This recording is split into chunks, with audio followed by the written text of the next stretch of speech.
منصور نے ابراہیم سے، انہوں نے اسود سے، اور انہوں نے حضرت عائشہ رضی اللہ تعالیٰ عنہ سے روایت کی، انہوں نے کہا میں نے خود دیکھا کہ میں رسول اللہ صلی اللہ علیہ وسلم کی ہدی یعنی قربانی کے لیے بکریوں کے ہار بٹ رہی ہوں، اس کے بعد آپ انہیں مکہ بھیجتے، پھر ہمارے درمیان احرام کے بغیر ہی رہتے۔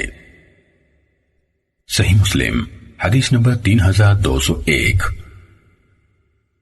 یحییٰ بن یحییٰ، ابو بکر بن ابی شیبہ اور ابو قریب میں سے یحییٰ نے کہا ابو معاویہ نے ہمیں خبر دی، اور دوسرے دونوں نے کہا ہمیں حدیث بیان کی، انہوں نے اعمش سے، انہوں نے ابراہیم سے، انہوں نے اسود سے، اور انہوں نے حضرت عائشہ رضی اللہ تعالیٰ عنہ سے روایت کی، انہوں نے کہا ایسا ہوا کہ میں رسول اللہ صلی اللہ علیہ وسلم کی ہدی یعنی قربانی کے لیے بیت اللہ بھیجے جانے والے جانور کے لیے ہار تیار کرتے، آپ وہ ہار ان جانوروں کو ڈالتے، پھر انہیں مکے بھیجتے، پھر آپ مدینے ہی میں ٹھہرتے، آپ ان میں سے کسی چیز سے اجتناب نہ فرماتے جن سے احرام باندھنے والا شخص اجتناب کرتا ہے۔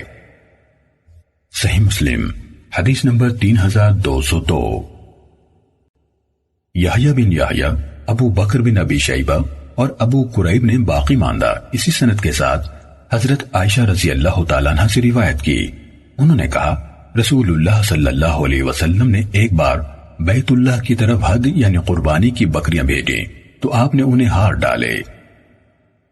صحیح مسلم حدیث نمبر 3203۔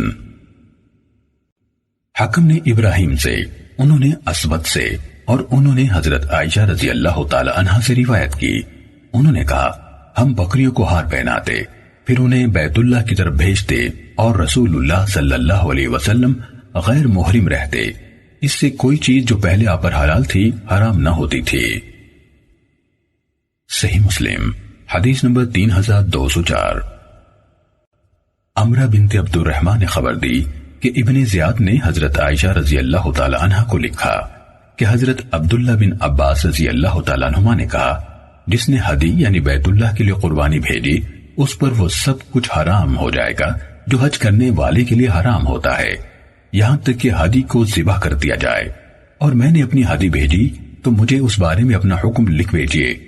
عمرہ نے کہا حضرت عائشہ رضی اللہ تعالی عنہ نے کہا بات اس طرح نہیں جیسے ابن عباس رضی اللہ تعالی عنہما نے کہا ہے، میں نے خود اپنے ہاتھوں سے رسول اللہ صلی اللہ علیہ وسلم کی قربانیوں کے ہار بٹے، پھر رسول اللہ صلی اللہ علیہ وسلم نے اپنے ہاتھ سے وہ ہار انہیں پہنائے، پھر انہیں میرے والد کے ساتھ مکہ بھیجا، اس کے بعد ہدی نہر قربان ہونے تک رسول اللہ صلی اللہ علیہ وسلم پر ایسی کوئی چیز حرام نہ ہوئی جو اللہ نے آپ کے لیے حلال کی تھی۔ صحیح مسلم حدیث نمبر 3205۔ اسماعیل بن ابی خالد نے ہمیں خبر دی، انہوں نے شعبی سے اور انہوں نے مسروق سے روایت کی، انہوں نے کہا میں نے حضرت عائشہ رضی اللہ تعالیٰ عنہ سے سنا، وہ پردے کی اوٹ سے ہاتھ پر ہاتھ مار رہی تھی اور کہہ رہی تھیں میں اپنے ہاتھوں سے رسول اللہ صلی اللہ علیہ وسلم کی قربانیوں کے ہار بٹا کرتی تھی، پھر آپ انہیں مکہ بھیجتے اور ہدی کو ذبح کرنے کے وقت تک آپ ان میں سے کسی چیز سے بھی اجتناب نہ فرماتے جس سے احرام والا شخص اجتناب کرتا ہے۔ صحیح مسلم حدیث نمبر 3206۔ داؤد اور زکریا دونوں نے شعبی سے حدیث بیان کی، انہوں نے مسروق سے، انہوں نے حضرت عائشہ رضی اللہ تعالی عنہا سے، اور انہوں نے اسی حدیث کے مطابق نبی صلی اللہ علیہ وسلم سے روایت بیان کی۔ صحیح مسلم حدیث نمبر 3207۔ امام مالک نے ابو زناد سے، انہوں نے اعرج سے، اور انہوں نے حضرت ابو ہریرہ رضی اللہ تعالیٰ عنہ سے روایت کی کہ رسول اللہ صلی اللہ علیہ وسلم نے ایک آدمی کو دیکھا، وہ قربانی کا اونٹ ہانک رہا ہے تو آپ نے فرمایا اس پر سوار ہو جاؤ۔ اس نے کہا اے اللہ کے رسول یہ قربانی کا اونٹ ہے، آپ نے فرمایا تمہاری ہلاکت، اس پر سوار ہو جاؤ، دوسری یا تیسری مرتبہ یہ الفاظ کہے۔ صحیح مسلم حدیث نمبر 3208۔ مغیرہ بن عبد الرحمن حزامی نے ابو زناد سے اور انہوں نے اعرج سے اسی سند کے ساتھ روایت کی اور کہا اس اسنا میں کہ ایک آدمی ہار ڈالے گئے اونٹ کو ہانک رہا تھا۔ صحیح مسلم حدیث نمبر 3209۔ حمام بن منبہ سے روایت ہے، انہوں نے کہا یہ احادیث ہیں جو ہمیں حضرت ابو ہریرہ رضی اللہ تعالیٰ عنہ نے محمد الرسول اللہ صلی اللہ علیہ وسلم سے بیان کی۔ پھر انہوں نے چند احادیث ذکر کی، ان میں سے ایک یہ ہے، اور کہا اس اسنا میں کہ ایک شخص ہار والے قربانی کے اونٹ کو ہانک رہا تھا۔ رسول اللہ صلی اللہ علیہ وسلم نے اس سے فرمایا تمہاری ہلاکت، اس پر سوار ہو جاؤ۔ اس نے کہا اے اللہ کے رسول، یہ قربانی کا اونٹ ہے۔ آپ نے فرمایا تمہاری ہلاکت، اس پر سوار ہو جاؤ، تمہاری ہلاکت، اس پر سوار ہو جاؤ۔ صحیح مسلم حدیث نمبر 3210۔ ثابت بنانی نے حضرت انس رضی اللہ تعالیٰ عنہ سے روایت کی، انہوں نے کہا رسول اللہ صلی اللہ علیہ وسلم ایک آدمی کے پاس سے گزرے جو قربانی کا اونٹ ہانک کر لے جا رہا تھا، تو آپ نے فرمایا اس پر سوار ہو جاؤ۔ اس نے جواب دیا یہ قربانی کا اونٹ ہے۔ آپ صلی اللہ علیہ وسلم نے فرمایا اس پر سوار ہو جاؤ، 2 یا 3 مرتبہ فرمایا۔ صحیح مسلم حدیث نمبر 3211۔ ہمیں وکیع نے مسعر سے حدیث بیان کی، انہوں نے بکیر بن اخنس سے، اور انہوں نے حضرت انس رضی اللہ تعالیٰ عنہ سے روایت کی، انہوں نے کہا میں نے یعنی انس رضی اللہ تعالیٰ عنہ سے سنا کہہ رہے تھے نبی صلی اللہ علیہ وسلم کے پاس سے قربانی کے ایک اونٹ یا حرم کے لیے ہدیہ کیے جانے والے ایک جانور کا گزر ہوا، تو آپ صلی اللہ علیہ وسلم نے فرمایا اس پر سوار ہو جاؤ۔ اس نے کہا یہ قربانی کا اونٹ یا ہدی کا جانور ہے۔ آپ نے فرمایا چاہے ایسا ہی ہے۔ صحیح مسلم حدیث نمبر 3212۔ ہمیں ابن بشر نے مسعر سے حدیث بیان کی، کہا مجھے بکیر بن اخنس نے حدیث بیان کی، انہوں نے کہا میں نے حضرت انس رضی اللہ تعالیٰ عنہ سے سنا، وہ کہہ رہے تھے نبی صلی اللہ علیہ وسلم کے پاس سے قربانی کا ایک اونٹ گزارا گیا، آگے اسی کے مانند بیان کیا۔ صحیح مسلم حدیث نمبر 3213۔ ابن جریج سے روایت ہے، انہوں نے کہا مجھے زبیر نے خبر دی، کہا میں نے جابر بن عبداللہ رضی اللہ تعالیٰ عنہ سے سنا، ان سے ہدی پر سواری کرنے کے بارے میں پوچھا گیا تو انہوں نے کہا میں نے نبی صلی اللہ علیہ وسلم سے سنا فرما رہے تھے جب اس پر سوار ہونے کی ضرورت ہو تو اور سواری ملنے تک معروف یعنی قابل قبول طریقے سے اس پر سواری کرو۔ صحیح مسلم حدیث نمبر 3214۔ ہمیں معقل نے ابو زبیر سے حدیث بیان کی، کہا میں نے حضرت جابر رضی اللہ تعالیٰ عنہ سے ہدی یعنی بیت اللہ کی طرف بھیجے گئے ہدیہ قربانی پر سواری کے بارے میں پوچھا تو انہوں نے کہا میں نے نبی صلی اللہ علیہ وسلم کو فرماتے ہوئے سنا دوسری سواری ملنے تک اس پر معروف طریقے سے سوار ہو جاؤ۔ صحیح مسلم حدیث نمبر 3215۔ ہمیں عبد الوارث بن سعید نے ابو طیاح زباعی سے خبر دی، کہا مجھ سے موسیٰ بن سلمہ حزلی نے حدیث بیان کی، انہوں نے کہا میں اور سنان بن سلمہ عمرہ ادا کرنے کے لیے نکلے اور سنان اپنے ساتھ قربانی کا اونٹ لے کر چلے، وہ اسے ہانک رہے تھے تو راستے ہی میں وہ تھک کر رک گیا۔ وہ اس کی حالت کے سبب سے یہ سمجھنے سے عاجز آ گئے کہ اگر وہ بالکل ہی رہ گیا تو اسے مکے کیسے لائیں۔ انہوں نے کہا اگر میں بلد امین یعنی مکہ پہنچ گیا تو میں ہر صورت اس کے بارے میں اچھی طرح پوچھوں گا۔ موسیٰ نے کہا تو مجھے دن چڑھ گیا۔ جب ہم نے بطحا میں قیام کیا تو انہوں نے کہا ابن عباس رضی اللہ تعالیٰ عنہ کے پاس چلیں تاکہ ہم ان سے بات کریں۔ کہا انہوں نے ان کو اپنے قربانی کے جانور کا حال بتایا تو انہوں نے کہا تم جاننے والے کے پاس آ پہنچے ہو۔ رسول اللہ صلی اللہ علیہ وسلم نے ایک آدمی کے ساتھ بیت اللہ کے پاس قربانی کے لیے 16 اونٹ روانہ کیے اور اسے ان کا نگران بنایا۔ کہا وہ تھوڑی دور گیا پھر واپس آیا اور کہنے لگا اے اللہ کے رسول صلی اللہ علیہ وسلم ان میں سے کوئی تھک کر رک جائے اس کے ساتھ میں کیا کروں؟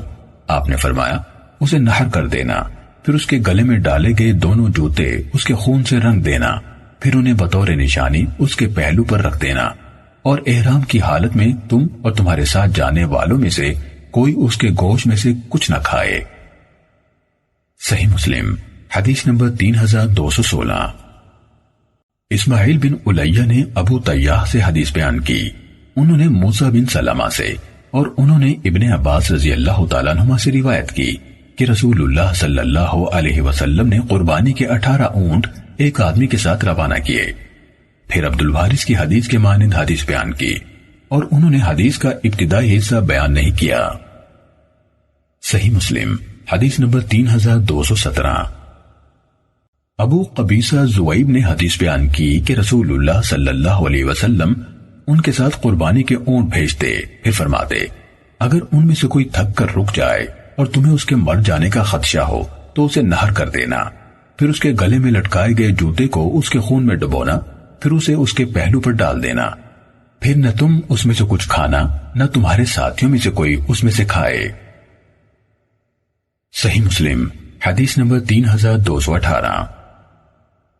سعید بن منصور اور زہیر بن حرب نے ہمیں حدیث بیان کی، دونوں نے کہا ہمیں سفیان نے سلیمان احول سے حدیث بیان کی، انہوں نے طاؤس سے اور انہوں نے حضرت ابن عباس رضی اللہ تعالیٰ عنہما سے روایت کی، انہوں نے کہا لوگ حج کے بعد ہر سمت میں نکل کر چلے جاتے تھے، رسول اللہ صلی اللہ علیہ وسلم نے فرمایا کوئی بھی شخص ہرگز روانہ نہ ہو یہاں تک کہ اس کی آخری حاضری بطور طواف بیت اللہ کی ہو۔ زہیر نے کہا ہر سمت اور ہر سمت میں نہیں کہا۔ صحیح مسلم حدیث نمبر 3219۔ طاؤس کے بیٹے عبداللہ نے اپنے والد سے، انہوں نے حضرت ابن عباس رضی اللہ تعالیٰ عنہما سے روایت کی، انہوں نے کہا لوگوں کو حکم دیا گیا کہ ان کی آخری حاضری بیت اللہ کی ہو، مگر اس میں حائضہ عورت کے لیے تخفیف کی گئی ہے، یعنی وہ آخری طواف سے مستثنی ہے۔ صحیح مسلم حدیث نمبر 3220۔ حسن بن مسلم نے طاؤس سے خبر دی، انہوں نے کہا میں حضرت ابن عباس رضی اللہ تعالیٰ عنہ کے ساتھ تھا کہ زید بن ثابت رضی اللہ تعالیٰ عنہ نے کہا آپ فتویٰ دیتے ہیں کہ حائضہ عورت آخری وقت میں بیت اللہ کی حاضری یعنی طواف سے پہلے اس کے بغیر لوٹ سکتی ہے، تو حضرت ابن عباس رضی اللہ تعالیٰ عنہ نے ان سے کہا اگر آپ کو یقین نہیں تو فلاں انصاریہ سے پوچھ لیں کیا رسول اللہ صلی اللہ علیہ وسلم نے انہیں اس بات کا حکم دیا تھا؟ کہا اس کے بعد زید بن ثابت رضی اللہ تعالیٰ عنہ واپس آئے، وہ ہنس رہے تھے اور کہہ رہے تھے میں سمجھتا ہوں کہ آپ نے سچ ہی کہا ہے۔ صحیح مسلم حدیث نمبر 3221۔ ہمیں لیث نے ابن شہاب سے حدیث بیان کی، انہوں نے ابو سلمہ اور عروہ سے روایت کی کہ حضرت عائشہ رضی اللہ تعالیٰ عنہ نے کہا صفیہ بنت حیی رضی اللہ تعالیٰ عنہ طواف افاضہ کرنے کے بعد حائضہ ہو گئی۔ حضرت عائشہ رضی اللہ تعالیٰ عنہ نے کہا میں نے رسول اللہ صلی اللہ علیہ وسلم کے سامنے ان کے حیض کا تذکرہ کیا تو رسول اللہ صلی اللہ علیہ وسلم نے فرمایا کیا وہ ہمیں واپسی سے روکنے والی ہیں؟ عائشہ رضی اللہ تعالیٰ عنہ نے کہا میں نے عرض کی اے اللہ کے رسول وہ طواف افاضہ کے لیے گئی تھیں اور بیت اللہ کا طواف کیا تھا، پھر طواف افاضہ کرنے کے بعد حائضہ ہوئی ہیں، تو رسول اللہ صلی اللہ علیہ وسلم نے فرمایا تو پھر ہمارے ساتھ ہی کوچ کریں۔ صحیح مسلم حدیث نمبر 3222۔ یونس نے ابن شہاب سے اسی سند کے ساتھ خبر دی، یعنی حضرت عائشہ رضی اللہ تعالی عنہا نے کہا نبی صلی اللہ علیہ وسلم کی زوجہ صفیہ بنت حیی رضی اللہ تعالی عنہا حجۃ الوداع کے موقع پر طہارت کی حالت میں طواف افاضہ کر لینے کے بعد حائضہ ہو گئی۔ آگے لیث کی حدیث کے مانند ہے۔ صحیح مسلم حدیث نمبر 3223۔ عبد الرحمن بن قاسم نے اپنے والد قاسم بن محمد بن ابی بکر سے، انہوں نے حضرت عائشہ رضی اللہ تعالیٰ عنہ سے روایت کی کہ انہوں نے رسول اللہ صلی اللہ علیہ وسلم کے سامنے ذکر کیا کہ صفیہ رضی اللہ تعالیٰ عنہ حائضہ ہو گئی ہیں۔ آگے زہری کے حدیث کے ہم معنی الفاظ ہیں۔ صحیح مسلم حدیث نمبر 3224۔ افلاح نے ہمیں قاسم بن محمد سے حدیث بیان کی، انہوں نے حضرت عائشہ رضی اللہ تعالیٰ عنہ سے روایت کی، انہوں نے کہا ہم ڈر رہی تھی کہ حضرت صفیہ رضی اللہ تعالیٰ عنہ طواف افاضہ کرنے سے پہلے حائضہ نہ ہو جائیں۔ کہا رسول اللہ صلی اللہ علیہ وسلم ہمارے پاس تشریف لائے اور فرمایا کیا صفیہ ہمیں روکنے والی ہیں؟ ہم نے عرض کی وہ طواف افاضہ کر چکی ہیں۔ آپ نے فرمایا تو پھر نہیں روکیں گی۔ صحیح مسلم حدیث نمبر 3225۔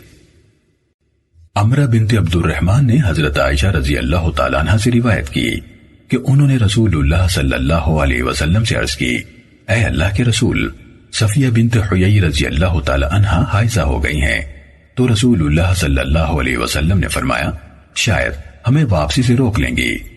کیا انہوں نے تمہارے ساتھ بیت اللہ کا طواف یعنی طواف افاضہ نہیں کیا؟ انہوں نے کہا کیوں نہیں؟ آپ نے فرمایا تو پھر کوچ کرو۔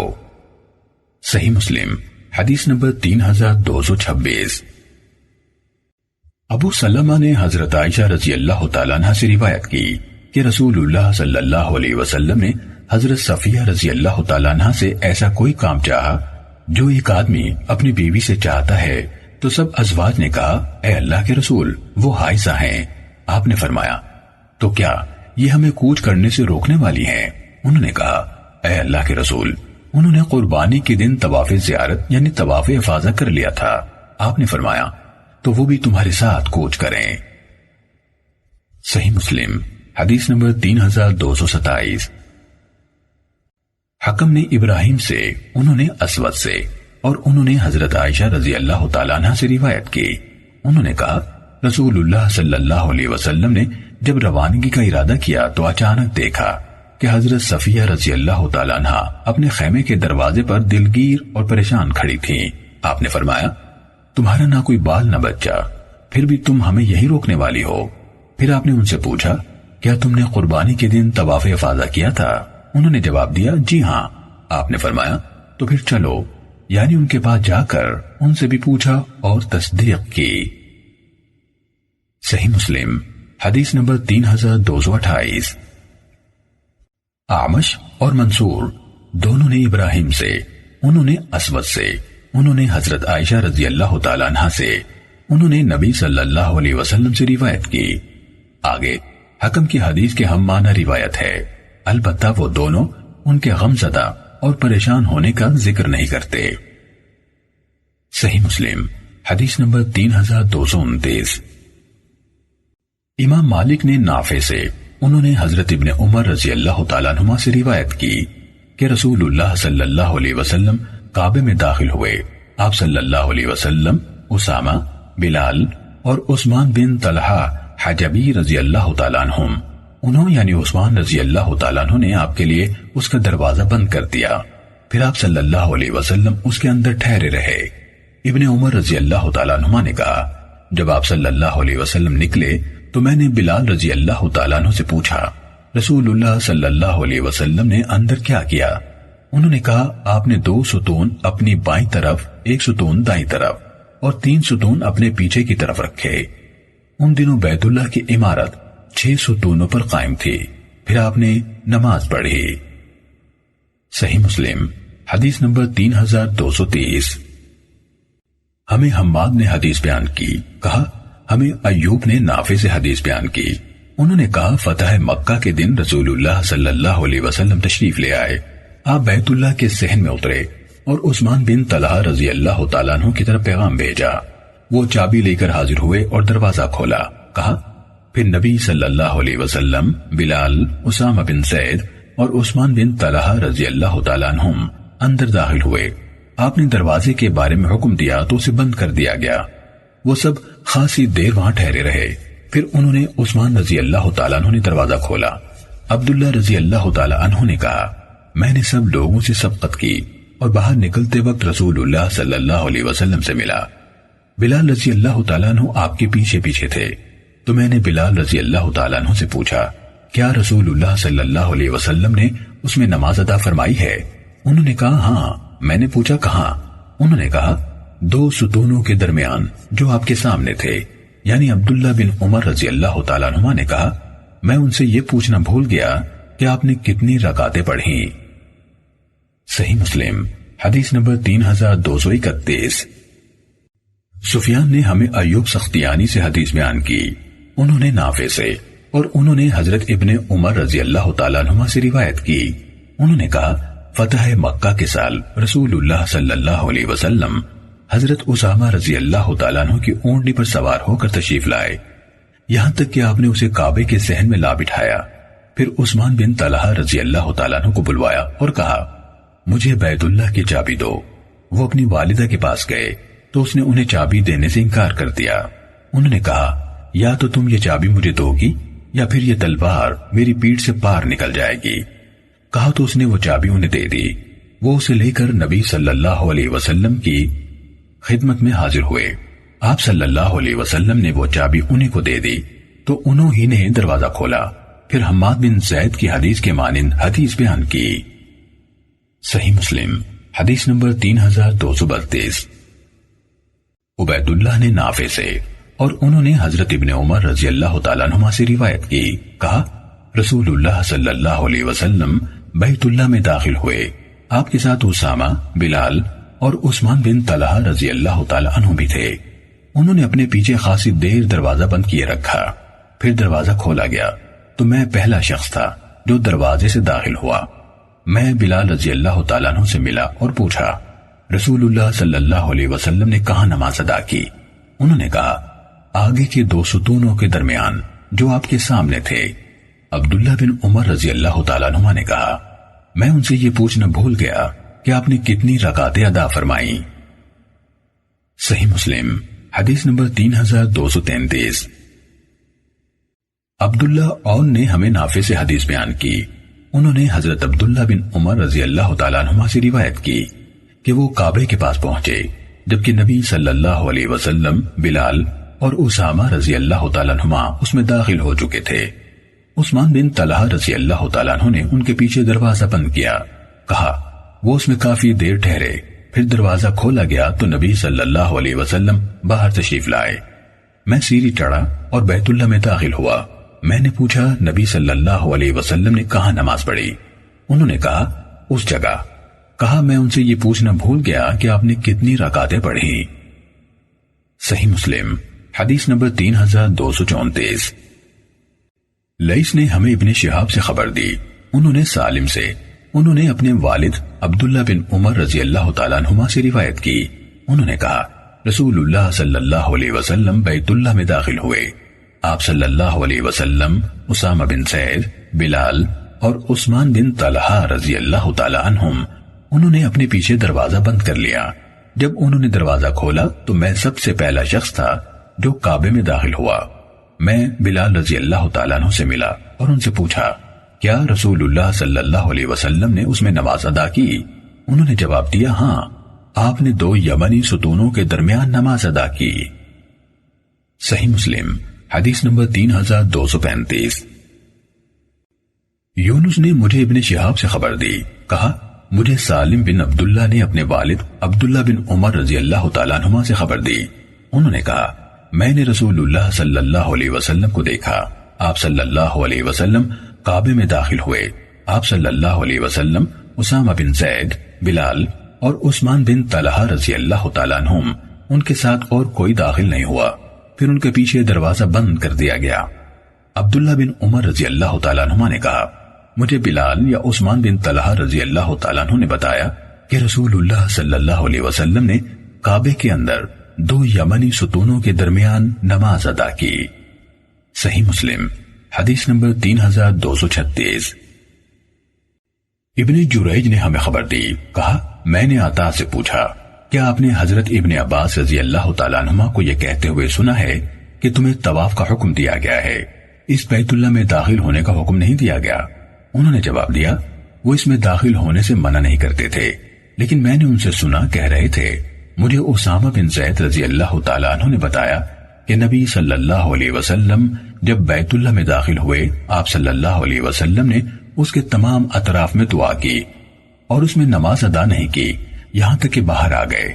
جب آپ تشریف لائے تو قبلے کے سامنے کی طرف 2 رکعتیں ادا کی اور فرمایا یہ قبلہ ہے۔ میں نے ان سے پوچھا اس کے اطراف سے کیا مراد ہے؟ کیا اس کے کونوں میں؟ انہوں نے کہا بلکہ بیت اللہ کی ہر جہت میں۔ صحیح مسلم حدیث نمبر 3237۔ حضرت ابن عباس رضی اللہ تعالیٰ عنہما سے روایت ہے کہ نبی صلی اللہ علیہ وسلم کعبے میں داخل ہوئے اور اس میں 6 ستون تھے، آپ نے ایک ستون کے پاس کھڑے ہو کر دعا مانگی اور وہاں نماز ادا نہیں کی۔ صحیح مسلم حدیث نمبر 3238۔ ہمیں اسماعیل بن ابی خالد نے خبر دی، کہا میں نے رسول اللہ صلی اللہ علیہ وسلم کے صحابی عبداللہ بن ابی اوفا رضی اللہ تعالیٰ عنہ سے پوچھا کیا نبی صلی اللہ علیہ وسلم اپنے عمرے کے دوران میں بیت اللہ میں داخل ہوئے تھے؟ انہوں نے جواب دیا نہیں۔ صحیح مسلم حدیث نمبر 3239۔ ابو معاویہ نے ہمیں ہشام بن عروہ سے خبر دی، انہوں نے اپنے والد عروہ سے، انہوں نے حضرت عائشہ رضی اللہ تعالیٰ عنہا سے روایت کی، انہوں نے کہا رسول اللہ صلی اللہ علیہ وسلم نے مجھ سے فرمایا اگر تمہاری قوم کا زمانہ کفر قریب کا نہ ہوتا تو میں ضرور کعبے کو گراتا اور اسے حضرت ابراہیم علیہ السلام کے اساس پر استوار کرتا۔ قریش نے جب بیت اللہ کو تعمیر کیا تھا تو اسے چھوٹا کر دیا تھا، میں اصل تعمیر کے مطابق اس کا پچھلا دروازہ بھی بناتا۔ صحیح مسلم حدیث نمبر 3240۔ ابن نمیر نے ہشام سے اسی سند کے ساتھ یہی حدیث بیان کی۔ صحیح مسلم حدیث نمبر 3241۔ سالم بن عبداللہ سے روایت ہے کہ عبداللہ بن محمد بن ابی بکر صدیق رضی اللہ تعالیٰ عنہ نے نبی صلی اللہ علیہ وسلم کی زوجہ حضرت عائشہ رضی اللہ تعالیٰ عنہ سے روایت کرتے ہوئے عبداللہ بن عمر رضی اللہ تعالیٰ عنہ کو خبر دی کہ رسول اللہ صلی اللہ علیہ وسلم نے فرمایا کیا تم نے نہیں دیکھا تمہاری قوم نے جب کعبہ تعمیر کیا تو اسے حضرت ابراہیم علیہ السلام کی بنیادوں سے کم کر دیا۔ کہا میں نے عرض کی اے اللہ کے رسول صلی اللہ علیہ وسلم کیا آپ اسے دوبارہ ابراہیم علیہ السلام کی بنیادوں پر نہیں لوٹائیں گے؟ رسول اللہ صلی اللہ علیہ وسلم نے فرمایا اگر تمہاری قوم کا زمانہ کفر قریب نہ ہوتا تو میں ضرور ایسا کرتا۔ حضرت عبداللہ بن عمر رضی اللہ تعالیٰ عنہ نے کہا اگر یہ بات حضرت عائشہ رضی اللہ تعالیٰ عنہ نے رسول اللہ صلی اللہ علیہ وسلم سے سنی تھی تو میں نہیں سمجھتا کہ رسول اللہ صلی اللہ علیہ وسلم نے حتیم کے قریبی دونوں ارکان کا استلام اس کے علاوہ کسی اور وجہ سے ترک کیا ہو۔ اصل وجہ یہ تھی کہ بیت اللہ ابراہیم علیہ السلام کی بنیادوں پر پورا تعمیر نہیں کیا گیا تھا۔ صحیح مسلم حدیث نمبر 3242۔ ابن عمر رضی اللہ تعالیٰ عنہ کے آزاد کردہ غلام نافع کہتے ہیں میں نے عبداللہ بن ابی بکر ابی قحافہ رضی اللہ تعالیٰ عنہ سے سنا، وہ عبداللہ بن عمر رضی اللہ تعالیٰ عنہ کو نبی صلی اللہ علیہ وسلم کی زوجہ حضرت عائشہ رضی اللہ تعالیٰ عنہ سے حدیث سنا رہے تھے۔ انہوں یعنی عائشہ رضی اللہ تعالیٰ عنہ نے کہا میں نے رسول اللہ صلی اللہ علیہ وسلم سے سنا، آپ نے فرمایا اگر تمہاری قوم جاہلیت یا فرمایا زمانہ کفر سے ابھی ابھی نہ نکلی ہوتی تو میں ضرور کعبے کے خزانے اللہ کی راہ میں خرچ کر دیتا، اس کا دروازہ زمین کے برابر کر دیتا اور حجر یعنی حتیم کو کعبے میں شامل کر دیتا۔ صحیح مسلم حدیث نمبر 3243۔ سعید یعنی ابن مینا سے روایت ہے، کہا میں نے عبداللہ بن زبیر رضی اللہ تعالیٰ عنہ سے سنا، وہ کہہ رہے تھے مجھ سے میری خالہ یعنی حضرت عائشہ رضی اللہ تعالیٰ عنہ نے حدیث بیان کی، انہوں نے کہا رسول اللہ صلی اللہ علیہ وسلم نے فرمایا عائشہ اگر تمہاری قوم کا شرک کا زمانہ قریب کا نہ ہوتا تو میں ضرور کعبے کو گراتا، اس کے دروازے کو زمین کے ساتھ لگا دیتا اور میں اس کے 2 دروازے شرقی دروازہ اور دوسرا غربی دروازہ بناتا اور حجر یعنی حتیم سے 6 ہاتھ کا حصہ اس میں شامل کر دیتا۔ بلا شبہ قریش نے جب کعبہ تعمیر کیا تھا تو اسے چھوٹا کر دیا۔ صحیح مسلم حدیث نمبر 3244۔ عطا سے روایت ہے انہوں نے کہا یزید بن معاویہ کے دور میں جب اہل شام نے مکہ پر حملہ کیا اور کعبہ جل گیا تو اس کی جو حالت تھی سو تھی، ابن زبیر رضی اللہ تعالیٰ عنہ نے اسے اسی حالت پر رہنے دیا، حتیٰ کہ حج کے موسم میں لوگ مکے آنے لگے، وہ چاہتے تھے کہ انہیں ہمت دلائیں یا اہل شام کے خلاف جنگ پر ابھاریں۔ جب لوگ آئے تو انہوں نے کہا اے لوگو مجھے کعبے کے بارے میں مشورہ دو، میں اسے گرا کر اثر نو اس کی عمارت بنا دوں یا اس کا جو حصہ بوسیدہ ہو چکا ہے صرف اس کی مرمت کرا دوں۔ ابن عباس رضی اللہ تعالی عنہما نے کہا میرے سامنے ایک رائے واضح ہوئی ہے، میری رائے یہ ہے کہ اس کا بڑا حصہ کمزور ہو گیا ہے، آپ اس کی مرمت کروا دیں اور بیت اللہ کو اسی طرح باقی رہنے دیں جس پر لوگ اسلام لائے، اور ان پتھروں کو باقی چھوڑ دیں جن پر لوگ اسلام لائے اور جن پر نبی صلی اللہ علیہ وسلم کی بعثت ہوئی۔ اس پر ابن زبیر رضی اللہ تعالیٰ عنہ نے کہا اگر تم میں سے کسی کا اپنا گھر جل جائے تو وہ اس وقت تک راضی نہیں ہوتا جب تک کہ اسے نیا نہ بنا لے، تو تمہارے رب کا گھر کا کیا ہو؟ میں 3 دن اپنے رب سے استخارہ کروں گا، پھر اپنے کام کا پختہ عزم کروں گا۔ جب 3 دن گزر گئے تو انہوں نے اپنی رائے پختہ کر لی کہ اسے گرا دیں، تو لوگ اس ڈر سے اس سے بچنے لگے کہ جو شخص اس عمارت پر سب سے پہلے چڑھے گا اس پر آسمان سے کوئی آفت نازل ہو جائے گی، یہاں تک کہ ایک آدمی اس پر چڑھا اور اسے ایک پتھر گرایا۔ جب لوگوں نے دیکھا کہ اسے کچھ نہیں ہوا تو لوگ ایک دوسرے کے پیچھے گرانے لگے حتیٰ کہ اسے زمین تک پہنچا دیا۔ ابن زبیر رضی اللہ تعالیٰ عنہ نے چند عارضی ستون بنائے اور پردے ان پر لٹکا دیے یہاں تک کہ اس کی عمارت بلند ہو گئی۔ ابن زبیر رضی اللہ تعالیٰ عنہ نے کہا، میں نے حضرت عائشہ رضی اللہ تعالیٰ عنہ کو یہ کہتے سنا، بلا شبہ اللہ کے رسول صلی اللہ علیہ وسلم نے فرمایا، اگر لوگوں کے کفر کا زمانہ قریب نہ ہوتا اور میرے پاس اتنا مال بھی نہیں جو اس کی تعمیر مکمل کرنے میں میرا معاون ہو تو میں حتیم سے 5 ہاتھ زمین اس میں ضرور شامل کرتا اور اس کا ایک ایسا دروازہ بناتا جس سے لوگ اندر داخل ہوتے اور ایک دروازہ ایسا بناتا جس سے باہر نکلتے۔ ابن زبیر رضی اللہ تعالیٰ عنہ نے کہا، آج میرے پاس اتنا مال ہے جو خرچ کر سکتا ہوں اور مجھے لوگوں کا خوف بھی نہیں۔ عطا نے کہا، تو انہوں نے حتیم سے 5 ہاتھ اس میں شامل کیے، کھدائی کی حتیٰ کہ انہوں نے ابراہیمی بنیاد کو ظاہر کر دیا۔ لوگوں نے بھی اسے دیکھا، اس کے بعد انہوں نے اس پر عمارت بنائی۔ کعبے کا طول یعنی اونچائی 18 ہاتھ تھی۔ یہ اس طرح ہوئی کہ جب انہوں نے حتیم کی طرف سے اس میں اضافہ کر دیا تو پھر انہیں پہلی اونچائی کم محسوس ہوئی، چنانچہ انہوں نے اس کی اونچائی میں 10 ہاتھ کا اضافہ کر دیا اور اس کے دروازے بنائے، ایک میں سے اندر داخلہ ہوتا تھا اور دوسرے سے باہر نکلا جاتا تھا۔ جب ابن زبیر رضی اللہ تعالیٰ عنہ قتل کر دیے گئے تو حجاج نے عبد الملک بن مروان کو اطلاع دیتے ہوئے خط لکھا اور اسے خبر دی کہ ابن زبیر رضی اللہ تعالیٰ عنہ نے اس کی تعمیر اس ابراہیمی بنیادوں پر استوار کی جسے اہل مکہ کے معتبر یعنی عدول لوگوں نے خود دیکھا۔ عبد الملک نے اسے لکھا، ہمارا ابن زبیر رضی اللہ تعالیٰ عنہ کے رد و بدل سے کوئی تعلق نہیں، البتہ انہوں نے اس کی اونچائی میں جو اضافہ کیا ہے اسے برقرار رہنے دو، اور جو انہوں نے حتیم کی طرف سے اس میں اضافہ کیا ہے اسے ختم کر کے اس کی سابقہ بنیاد پر لوٹا دو اور اس دروازے کو بند کر دو جو انہوں نے کھولا ہے۔ چنانچہ اس نے اسے گرا دیا، اس کی پچھلی بنیاد پر لوٹا دیا۔ صحیح مسلم حدیث نمبر 3245۔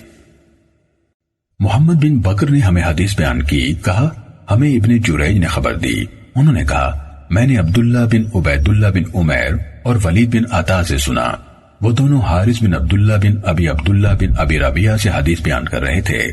عبداللہ بن عبید نے کہا حارث بن عبداللہ عبد الملک بن مروان کی خلافت کے دوران میں اس کے پاس آئے۔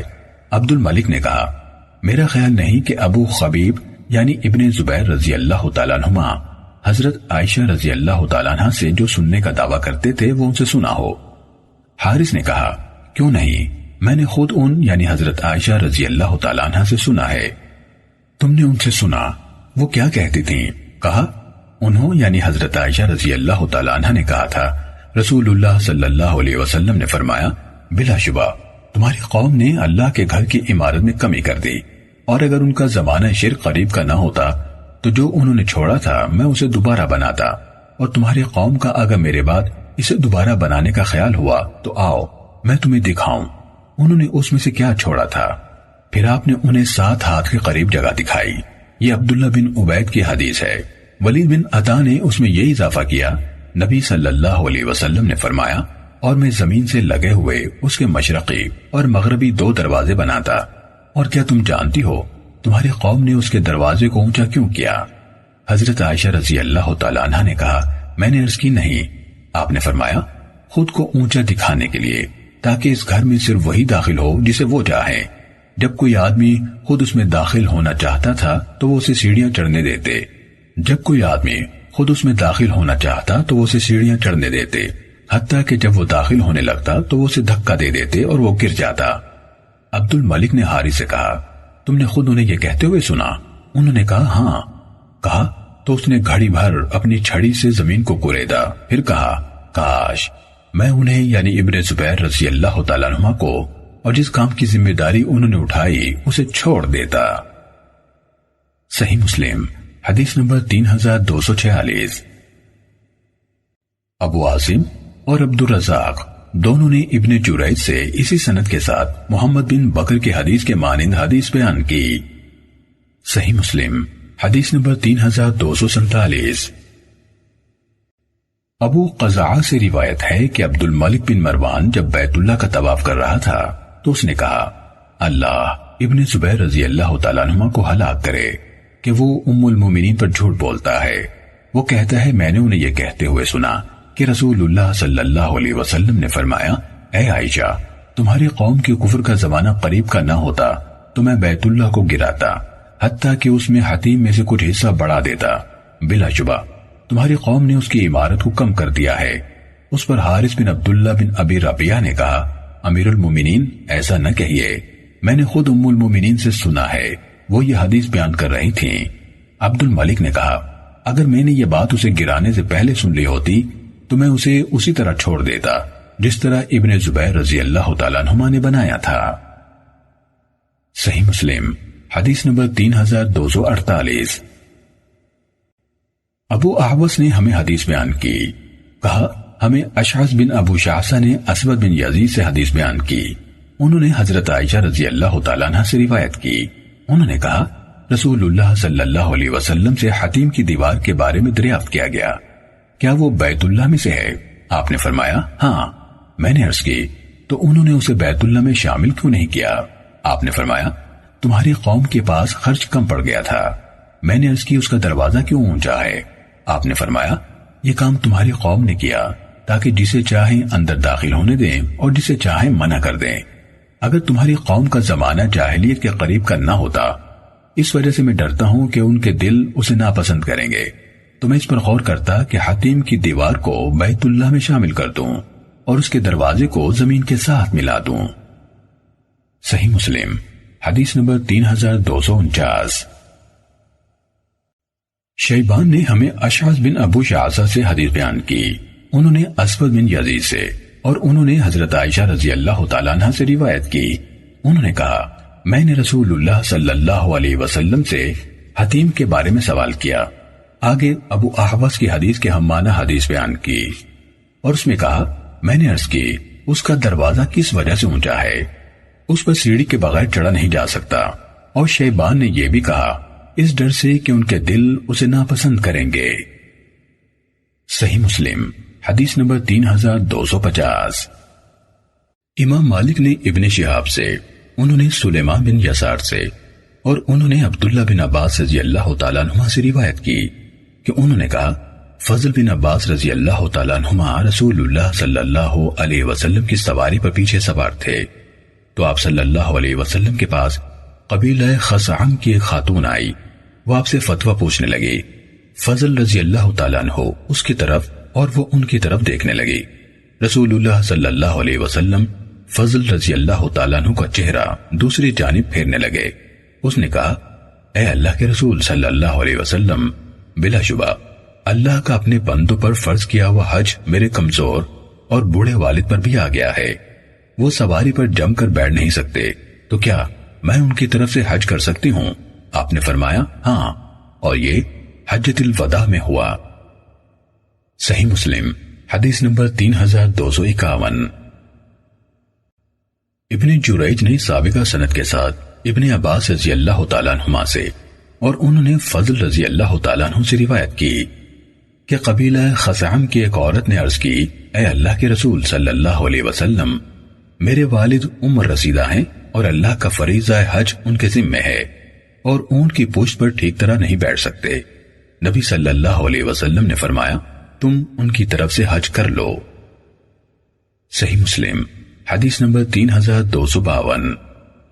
ابو بکر بن ابی شیبہ نے کہا سفیان بن عیینہ نے ہمیں ابراہیم بن عقبہ سے حدیث بیان کی، انہوں نے ابن عباس رضی اللہ تعالیٰ عنہما کے مولا قریب سے، انہوں نے ابن عباس رضی اللہ تعالیٰ عنہما سے اور انہوں نے نبی صلی اللہ علیہ وسلم سے روایت کی کہ روحہ کے مقام پر آپ صلی اللہ علیہ وسلم کی ملاقات ایک قافلے سے ہوئی۔ آپ نے پوچھا کون لوگ ہیں؟ انہوں نے کہا مسلمان ہیں۔ پھر انہوں نے پوچھا آپ کون ہیں؟ آپ نے فرمایا میں اللہ کا رسول صلی اللہ علیہ وسلم ہوں۔ اسی دوران میں ایک عورت نے آپ کے سامنے ایک بچے کو بلند کیا اور کہا کیا اس کا حج ہوگا؟ آپ صلی اللہ علیہ وسلم نے فرمایا ہاں، اور تمہارے لیے اجر ہوگا۔ صحیح مسلم حدیث نمبر 3253۔ ابو اسامہ نے سفیان سے باقی ماندہ سابقہ سند کے ساتھ حضرت ابن عباس رضی اللہ تعالیٰ عنہ سے روایت کی، انہوں نے کہا ایک عورت نے آپ کے سامنے ایک بچے کو بلند کیا اور کہا کیا اس کا حج ہوگا؟ آپ صلی اللہ علیہ وسلم نے فرمایا ہاں، اور تمہارے لیے اجر ہے۔ صحیح مسلم حدیث نمبر 3254۔ عبد الرحمن سفیان سے، انہوں نے ابراہیم بن عقبہ سے اور انہوں نے قریب سے روایت کی کہ ایک عورت نے ایک بچے کو بلند کیا اور کہا اے اللہ کے رسول صلی اللہ علیہ وسلم، اس کا حج ہوگا؟ آپ صلی اللہ علیہ وسلم نے فرمایا ہاں، اور تمہارے لیے اجر ہے۔ صحیح مسلم حدیث نمبر 3255۔ ہم سے محمد بن مسنہ نے روایت کی، کہا عبد الرحمن نے باقی ماندہ سابقہ سند کے ساتھ ابن عباس رضی اللہ تعالیٰ عنہما سے اسی کے مانند روایت بیان کی۔ صحیح مسلم حدیث نمبر 3256۔ حضرت ابو ہریرہ رضی اللہ تعالیٰ عنہ سے روایت ہے، انہوں نے کہا رسول اللہ صلی اللہ علیہ وسلم نے ہمیں خطبہ دیا اور فرمایا لوگو، تم پر حج فرض کیا گیا ہے، لہذا حج کرو۔ ایک آدمی نے کہا کیا ہر سال؟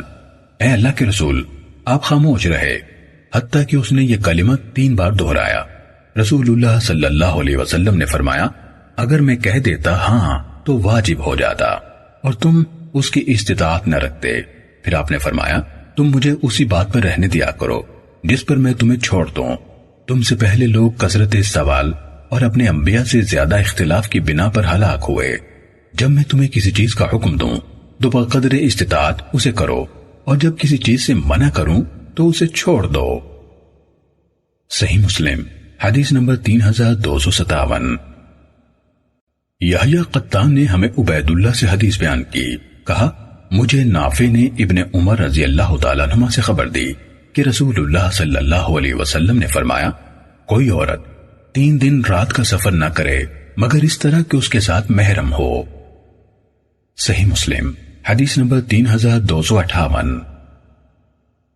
ابو بکر بن ابی شیبہ نے ہمیں حدیث بیان کی، کہا ہم سے عبداللہ بن نمیر اور ابو اسامہ نے حدیث بیان کی، نیز ابن نمیر نے ہمیں حدیث بیان کی، کہا ہمیں میرے والد نے حدیث بیان کی۔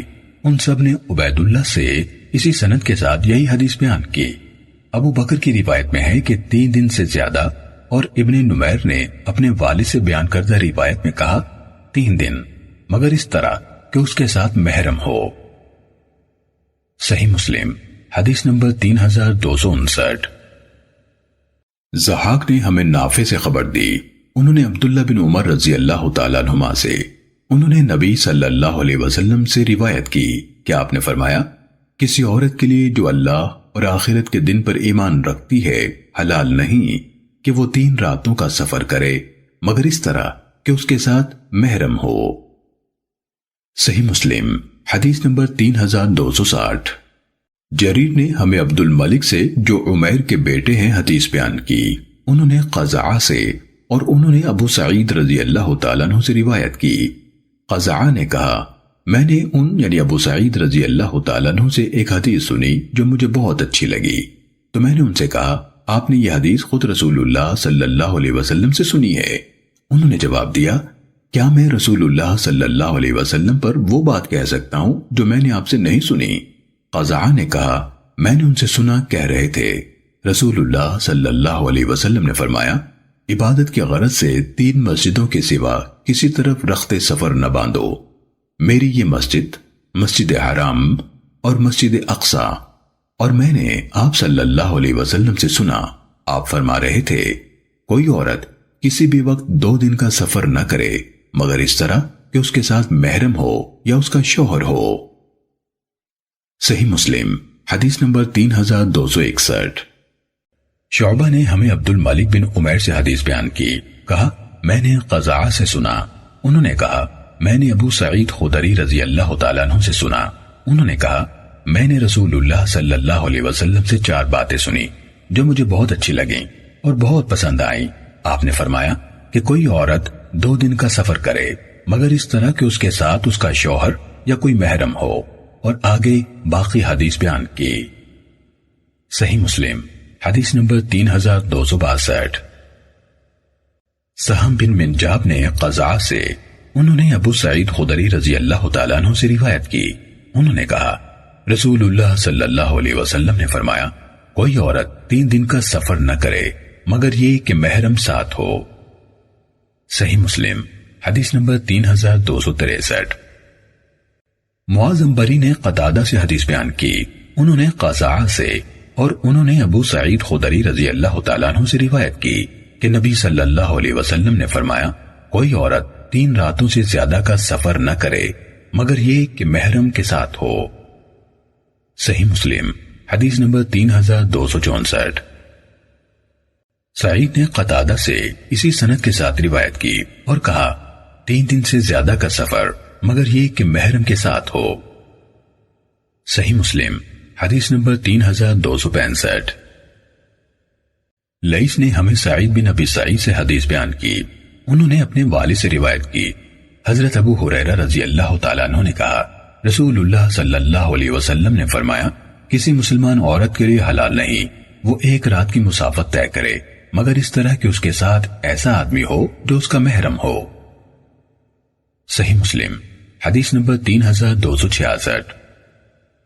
ابن ابی ذئب سے روایت ہے، کہا ہمیں سعید بن ابی سعید نے اپنے والد سے حدیث بیان کی، انہوں نے حضرت ابو ہریرہ رضی اللہ تعالیٰ عنہ سے اور انہوں نے نبی صلی اللہ علیہ وسلم سے روایت کی کہ آپ نے فرمایا کسی عورت کے لیے جو اللہ اور یوم آخرت پر ایمان رکھتی ہے حلال نہیں ہے کہ وہ 1 دن کی مسافت طے کرے مگر یہ کہ محرم کے ساتھ ہو۔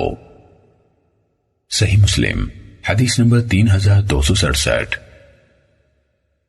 امام مالک نے سعید بن ابی سعید مقبوری سے، انہوں نے اپنے والد سے اور انہوں نے حضرت ابو ہریرہ رضی اللہ تعالیٰ عنہ سے روایت کی کہ رسول اللہ صلی اللہ علیہ وسلم نے فرمایا جو عورت اللہ اور آخرت کے دن پر ایمان رکھتی ہے اس کے لیے حلال نہیں کہ وہ 1 دن اور رات کا سفر کرے مگر اس طرح کہ اس کا محرم اس کے ساتھ ہو۔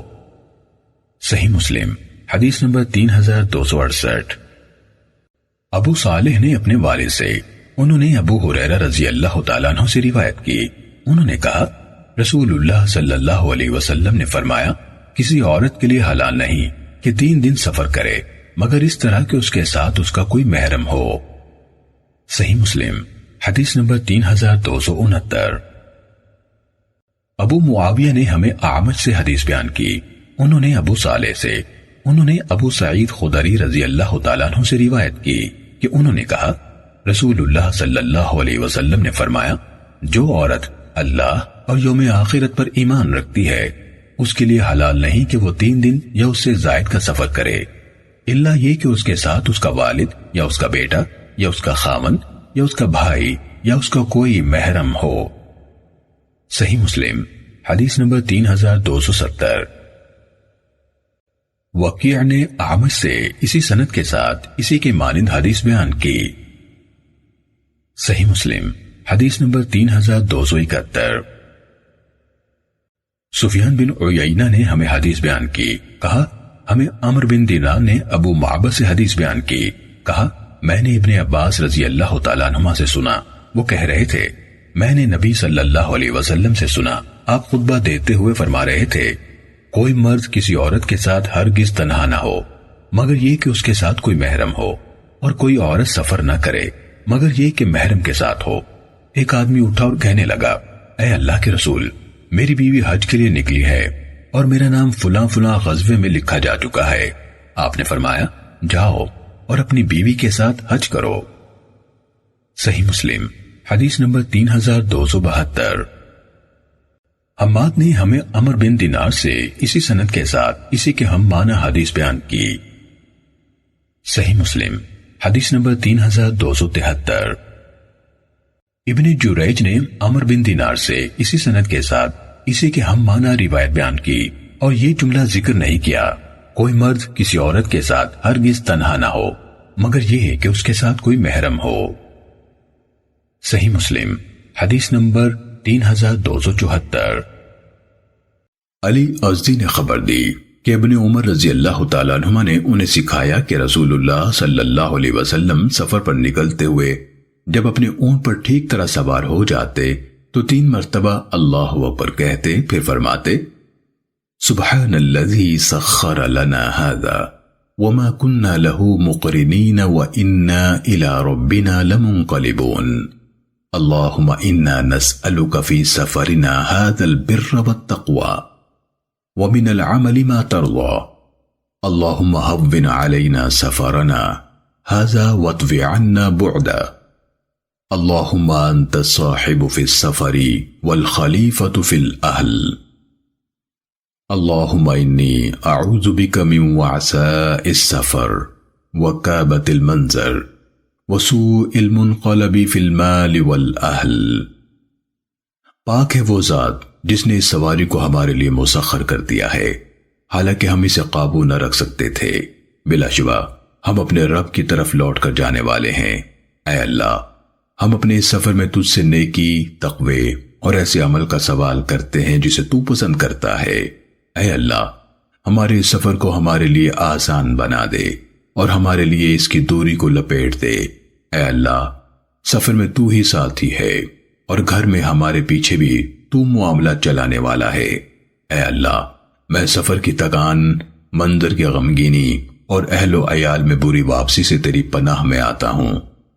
اور جب آپ واپس آتے تو یہی کلمات کہتے اور ان میں یہ اضافہ فرماتے: آئبون تائبون عابدون لربنا حامدون، ہم لوٹ کر آنے والے، اللہ کی طرف توجہ کرنے والے، بندگی کرنے والے اور اپنے رب کی تعریف کرنے والے ہیں۔ صحیح مسلم حدیث نمبر 3275۔ اسماعیل بن الیہ نے ہمیں عاصم احول سے حدیث بیان کی۔ انہوں نے عبداللہ بن سرجس سے روایت کی۔ انہوں نے کہا، رسول اللہ صلی اللہ علیہ وسلم جب سفر کرتے تو سفر کی مشقت، واپسی میں اکتاہٹ، اکٹھا ہونے کے بعد بکھر جانے، مظلوم کی بد دعا سے اور اہل و مال میں سے کسی برے منظر سے پناہ مانگتے۔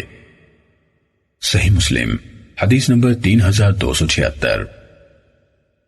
ابو معاویہ، محمد بن خازم اور عبد الواحد دونوں نے عاصم سے اسی سند کے ساتھ اسی کی مانند روایت بیان کی، مگر عبد الواحد کی حدیث میں مال اور اہل میں کے الفاظ ہیں اور محمد بن خازم کی روایت میں ہے، کہا جب آپ واپس آتے تو اہل کی سلامتی کی دعا سے ابتدا کرتے، اور یہ دونوں کی روایت میں ہے، اے اللہ، میں سفر کی تھکان سے تیری پناہ مانگتا ہوں۔ صحیح مسلم حدیث نمبر 3277۔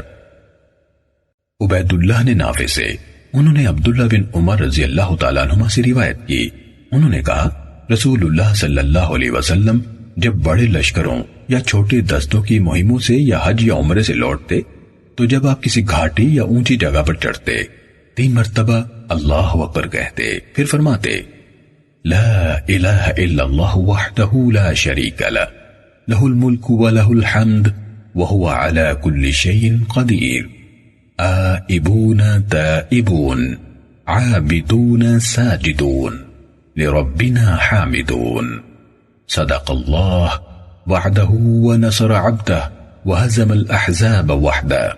اللہ کے سوا کوئی عبادت کے لائق نہیں، وہ اکیلا ہے، اس کا کوئی شریک نہیں، سارا اختیار اسی کا ہے، حمد اسی کے لیے ہے اور وہی ہر چیز پر قادر ہے۔ ہم لوٹنے والے، توبہ کرنے والے، عبادت کرنے والے، سجدہ کرنے والے، اپنے رب کی تعریف کرنے والے ہیں۔ اللہ نے اپنا وعدہ سچ کیا، اپنے بندے کی مدد کی اور تنہا اسی نے تمام جماعتوں کو شکست دی۔ صحیح مسلم حدیث نمبر 3278۔ ایوب، مالک اور ضحاک سب نے نافع سے، انہوں نے ابن عمر رضی اللہ تعالیٰ عنہما سے اور انہوں نے نبی کریم صلی اللہ علیہ وسلم سے اسی کی مانند حدیث بیان کی، سوائے ایوب کی حدیث کے، اس میں تکبیر 2 مرتبہ ہے۔ صحیح مسلم حدیث نمبر 3279۔ اسماعیل بن الیہ نے ہمیں یحییٰ بن ابی اسحاق سے حدیث بیان کی، انہوں نے کہا، حضرت انس بن مالک رضی اللہ تعالیٰ عنہ نے کہا، میں اور ابو طلحہ نبی صلی اللہ علیہ وسلم کی معیت میں سفر سے واپس آئے اور حضرت صفیہ رضی اللہ تعالیٰ عنہ آپ کی اونٹنی پر آپ کے پیچھے سوار تھیں۔ جب ہم مدینے کے بالائی حصے میں تھے تو آپ صلی اللہ علیہ وسلم نے فرمایا، ہم لوٹنے والے، توبہ کرنے والے، عبادت کرنے والے، اپنے رب کی تعریف کرنے والے ہیں۔ آپ مسلسل یہی بات کہتے رہے، یہاں تک کہ ہم مدینے آ گئے۔ صحیح مسلم حدیث نمبر 3280۔ بشر بن مفضل نے ہمیں حدیث بیان کی، کہا ہمیں یحییٰ بن ابی اسحاق نے حضرت انس بن مالک رضی اللہ تعالیٰ عنہ سے حدیث بیان کی، انہوں نے نبی کریم صلی اللہ علیہ وسلم سے اسی کے مانند روایت کی۔ صحیح مسلم حدیث نمبر 3281۔ امام مالک نے نافع سے، انہوں نے عبداللہ بن عمر رضی اللہ تعالیٰ عنہما سے روایت کی کہ رسول اللہ صلی اللہ علیہ وسلم نے بارانی پانی کے سنگریزوں اور ریت والی گزرگاہ یعنی بطحا میں جو ذوالحلیفہ میں ہے اونٹنی کو بٹھایا اور وہاں نماز ادا کی۔ نافع نے کہا عبداللہ بن عمر رضی اللہ تعالیٰ عنہما اسی طرح کیا کرتے تھے۔ صحیح مسلم حدیث نمبر 3282۔ لیث نے ہمیں نافع سے حدیث بیان کی، انہوں نے کہا حضرت ابن عمر رضی اللہ تعالیٰ عنہما اس ریتلی پتھریلی وادی میں اونٹ کو بٹھاتے جو ذوالحلیفہ میں ہے، جہاں رسول اللہ صلی اللہ علیہ وسلم اونٹنی کو بٹھاتے تھے اور نماز ادا کرتے۔ صحیح مسلم حدیث نمبر 3283۔ انس بن ایاز یعنی ابو زمرہ نے موسیٰ بن عقبہ سے حدیث بیان کی، انہوں نے نافع سے روایت کی کہ ابن عمر رضی اللہ تعالیٰ عنہما جب حج یا عمرے سے لوٹتے تو اس پتھریلی ریتلی وادی میں اونٹ کو بٹھاتے جو ذوالحلیفہ میں ہے، جہاں رسول اللہ صلی اللہ علیہ وسلم اونٹنی کو بٹھاتے تھے۔ صحیح مسلم حدیث نمبر 3284۔ حاتم یعنی ابن اسماعیل نے ہمیں موسیٰ بن عقبہ سے حدیث بیان کی، انہوں نے سالم سے، انہوں نے اپنے والد عبداللہ بن عمر رضی اللہ تعالیٰ عنہما سے روایت کی کہ ذوالحلیفہ میں رسول اللہ صلی اللہ علیہ وسلم کی رات کی استراحت کی جگہ پر ایک آنے والے کو بھیجا گیا اور آپ سے کہا گیا کہ آپ ایک مبارک وادی میں ہیں۔ صحیح مسلم حدیث نمبر 3285۔ اسماعیل بن جعفر نے ہمیں حدیث بیان کی، کہا ہمیں موسیٰ بن عقبہ نے سالم بن عبداللہ بن عمر سے خبر دی، انہوں نے اپنے والد سے روایت کی کہ نبی کریم صلی اللہ علیہ وسلم کے پاس جب آپ ذوالحلیفہ میں اپنی آرام گاہ میں جو وادی کے درمیان تھی کسی آنے والے کو بھیجا گیا اور آپ سے کہا گیا آپ مبارک وادی میں ہیں۔ موسیٰ بن عقبہ نے کہا سالم نے ہمارے ساتھ مسجد کے قریب اسی جگہ اونٹ بٹھائے جہاں حضرت عبداللہ رضی اللہ تعالیٰ عنہ بٹھایا کرتے تھے، وہ رسول اللہ صلی اللہ علیہ وسلم کی رات کے پچھلے پہر کی استراحت کی جگہ تلاش کرتے تھے، اور وہ جگہ اسی مسجد سے نیچے تھی جو وادی کے درمیان میں تھی، اس مسجد کے اور قبلے کے درمیان اس کے وسط میں۔ صحیح مسلم حدیث نمبر 3286۔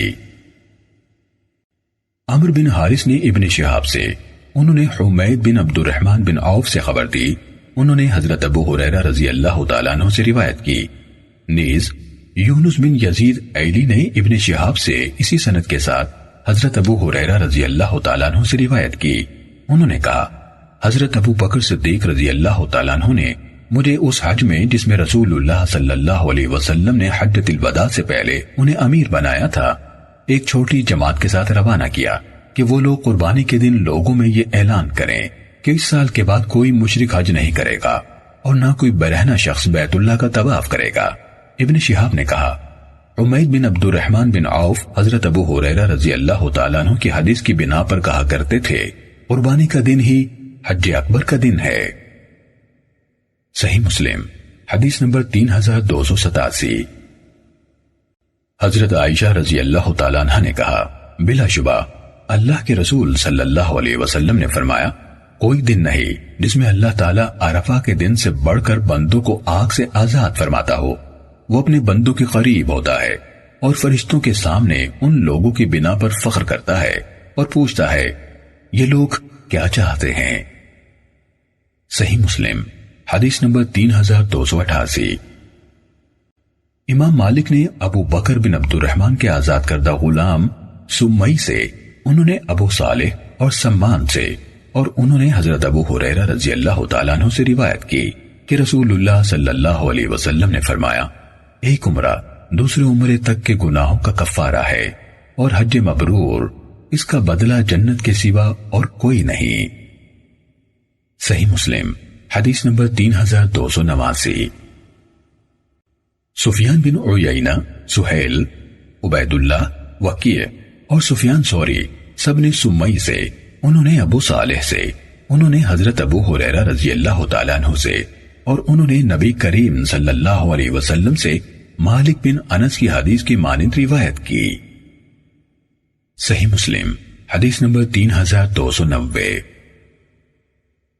جریر نے منصور سے، انہوں نے ابو حازم سے، اور انہوں نے ابو ہریرہ رضی اللہ تعالیٰ عنہ سے روایت کی، کہا رسول اللہ صلی اللہ علیہ وسلم نے فرمایا، جو شخص اللہ کے اس گھر میں آیا، نہ کوئی فحش کوئی کی اور نہ گناہ کیا، تو وہ گناہوں سے پاک ہو کر اس طرح لوٹے گا جس طرح اسے اس کی ماں نے جنم دیا تھا۔ صحیح مسلم حدیث نمبر 3291۔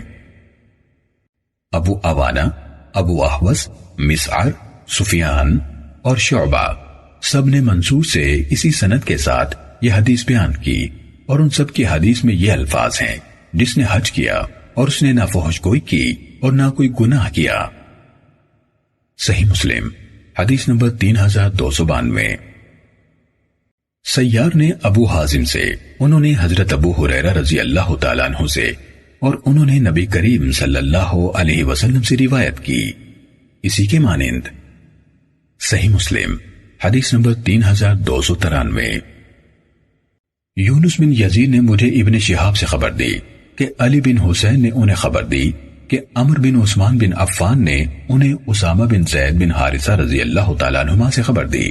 انہوں نے پوچھا، اے اللہ کے رسول، کیا آپ مکے میں اپنے آبائی گھر میں قیام فرمائیں گے؟ آپ نے فرمایا، کیا عقیل نے ہمارے لیے احاطوں یا گھروں میں سے کوئی چیز چھوڑی ہے؟ عقیل اور طالب ابو طالب کے وارث بنے تھے، اور جعفر اور علی رضی اللہ عنہما نے ان سے کوئی چیز وراثت میں حاصل نہ کی، کیونکہ وہ دونوں مسلمان تھے، جبکہ عقیل اور طالب مسلمان نہ تھے۔ صحیح مسلم حدیث نمبر 3294۔ معمر نے زہری سے، انہوں نے علی بن حسین سے، انہوں نے عمر بن عثمان سے، اور انہوں نے اسامہ بن زید رضی اللہ تعالیٰ عنہما سے روایت کی۔ انہوں نے کہا، میں نے عرض کی، اے اللہ کے رسول، آپ کل کہاں قیام کریں گے؟ یہ بات آپ کے حج کے دوران میں ہوئی جب ہم مکے کے قریب پہنچ چکے تھے، تو آپ نے فرمایا، کیا عقیل نے ہمارے لیے کوئی گھر چھوڑا ہے؟ صحیح مسلم حدیث نمبر 3295۔ محمد بن ابی حفصہ اور زمعہ بن صالح دونوں نے کہا، ابن شہاب نے ہمیں حدیث بیان کی، انہوں نے علی بن حسین سے، انہوں نے عمر بن عثمان سے، انہوں نے اسامہ بن زید رضی اللہ تعالیٰ عنہ سے روایت کی۔ انہوں نے عرض کی، اللہ کے رسول، کل انشاءاللہ آپ کہاں ٹھہریں گے؟ یہ فتح مکہ کا زمانہ تھا۔ آپ نے فرمایا، کیا عقیل نے ہمارے لیے کوئی گھر چھوڑا ہے؟ صحیح مسلم حدیث نمبر 3296۔ سلیمان بن بلال نے ہمیں عبد الرحمن بن حمید بن عبد الرحمن بن عوف سے حدیث بیان کی کہ انہوں نے عمر بن عبدالعزیز کو سائب بن یزید رضی اللہ تعالیٰ عنہ سے پوچھتے ہوئے سنا، کہہ رہے تھے، کیا آپ نے مکہ میں قیام کرنے کے بارے میں رسول اللہ صلی اللہ علیہ وسلم کا کوئی فرمان سنا ہے؟ صاحب نے کہا، میں نے علا بن حضرمی رضی اللہ تعالیٰ عنہ سے سنا، کہہ رہے تھے، میں نے رسول اللہ صلی اللہ علیہ وسلم سے سنا، آپ فرما رہے تھے، مکہ سے ہجرت کر جانے والے کے لیے مینا سے لوٹنے کے بعد مکے میں 3 دن قیام کرنا جائز ہے۔ گویا آپ یہ فرما رہے تھے کہ اس سے زیادہ نہ ٹھہرے۔ صحیح مسلم حدیث نمبر 3297۔ سفیان بن عیینہ نے ہمیں عبد الرحمن بن حمید سے خبر دی، انہوں نے کہا، میں نے عمر بن عبدالعزیز سے سنا، وہ اپنے ہم نشینوں سے کہہ رہے تھے، تم نے حج کے بعد مکہ میں ٹھہرنے کے بارے میں کیا سنا؟ سائب بن یزید رضی اللہ تعالیٰ عنہ نے کہا، میں نے علا بن حضرمی رضی اللہ تعالیٰ عنہ سے سنا کہ رسول اللہ صلی اللہ علیہ وسلم نے فرمایا، ہجرت کر جانے والا اپنی عبادت یعنی حج یا عمرہ مکمل کرنے کے بعد مکے میں 3 دن ٹھہر سکتا ہے۔ صحیح مسلم حدیث نمبر 3298۔ صالح نے عبد الرحمن بن حمید سے روایت کی کہ انہوں نے عمر بن عبدالعزیز سے سنا، وہ سائب بن یزید رضی اللہ تعالیٰ عنہ سے سوال کر رہے تھے، تو سائب رضی اللہ تعالیٰ عنہ نے جواب دیا، میں نے علا بن حضرمی رضی اللہ تعالیٰ عنہ سے سنا، وہ کہہ رہے تھے میں نے نبی صلی اللہ علیہ وسلم سے سنا، آپ فرما رہے تھے مہاجر مینا سے لوٹنے کے بعد 3 راتیں مکے میں ٹھہر سکتا ہے۔ صحیح مسلم حدیث نمبر 3299۔ اسماعیل بن محمد بن سعد نے مجھے خبر دی کہ حمید بن عبد الرحمن بن عوف نے انہیں بتایا کہ سائب بن یزید رضی اللہ تعالیٰ عنہ نے انہیں بتایا کہ علا بن حضرمی رضی اللہ تعالیٰ عنہ نے انہیں رسول اللہ صلی اللہ علیہ وسلم سے خبر دی۔ آپ صلی اللہ علیہ وسلم نے فرمایا مہاجر کا اپنی عبادت مکمل کرنے کے بعد مکے میں قیام 3 دن تک کا ہے۔ صحیح مسلم حدیث نمبر 3300۔